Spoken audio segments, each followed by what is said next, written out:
which is a basic. We also see that the pandemic disrupted education for the world's 90% of the children. That means during those periods, during those years, no child had access to learning opportunities to grow and develop as a citizen of our society. This also means that 840 million young people have no qualifications for the future of workplace.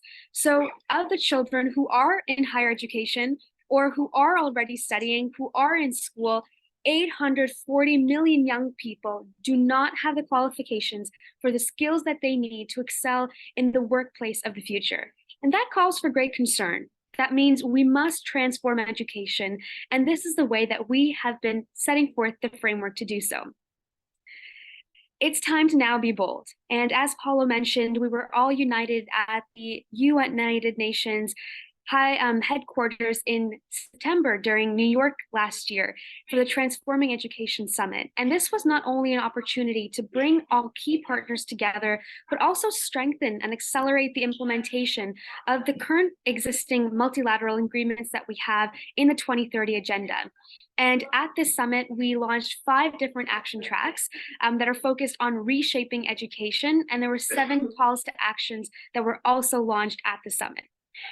But the biggest one, I'm a bit biased, I would say, is the Youth Declaration. This youth movement that we launched, the most important, because it showcases just how many young people are passionate about transforming education.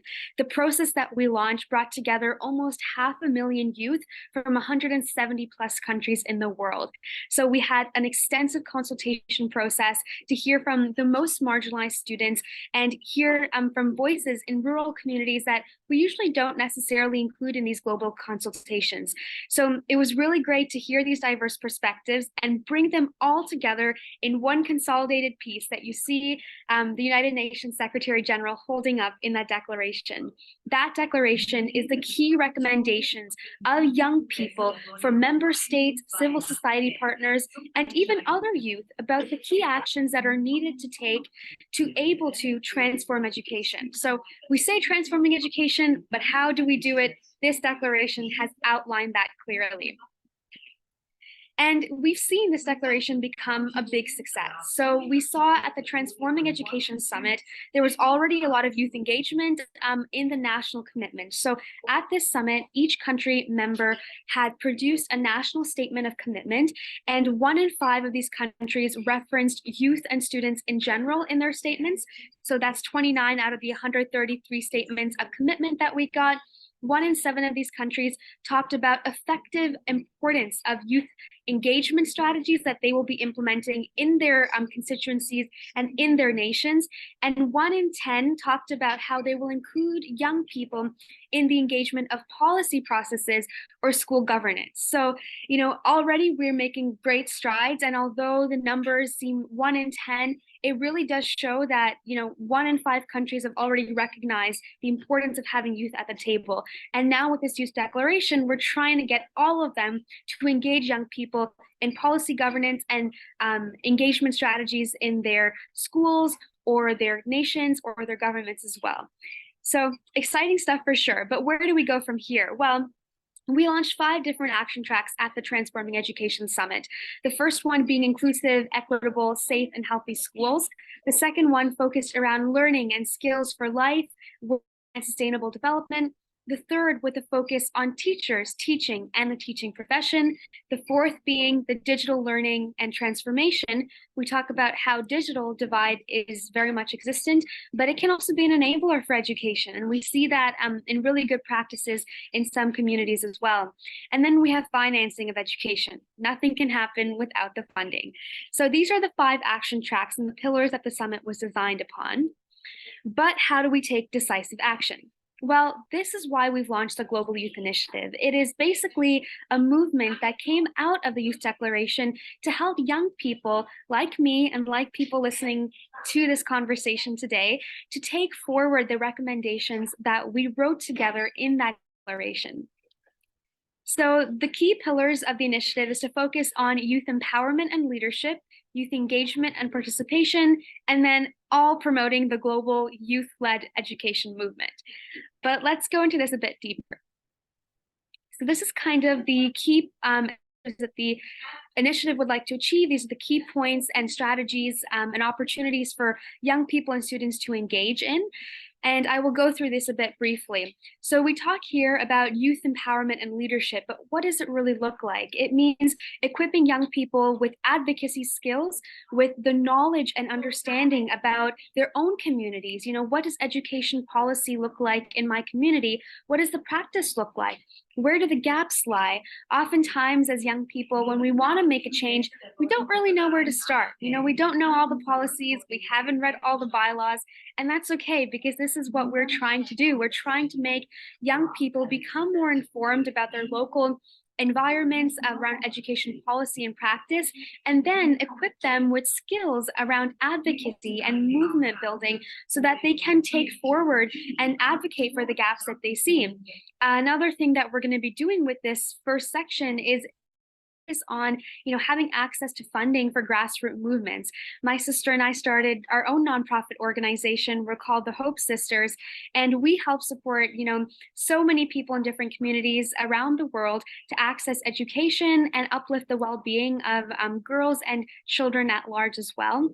So had the opportunity to engage with communities in Malawi to organize libraries or community learning experiences, and even in Liberia or Canada, where I'm from, and India, where my home is. But there's so many other young people at the grassroots level who are doing the same thing to ensure that their peers have the same level of education that they do, whether it's through STEM workshops or just teaching someone how to read through a school buddies program. But that's why we have already young people at the grassroots. The problem lies in ensuring that this is sustainable action.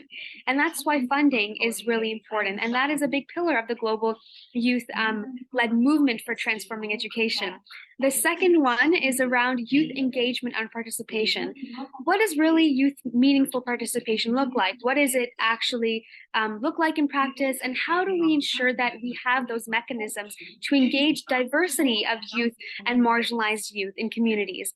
So this is really a key pillar of the Global Youth Initiative as well, and it's ensuring that political leaders are held accountable for including youth in decision making. So we talked about the national commitments that were made by the country members and member states. That is really what we're trying to push for taking that 1 in 10 to become 10 in 10. So all countries have youth in decision making bodies.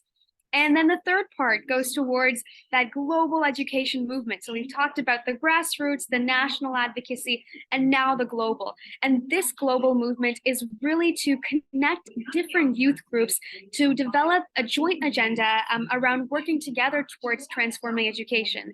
So if you're passionate about girls' education, there are so many other people working in that sector that we would like to be a combined ecosystem for, so we can all further the same goal with the same vision.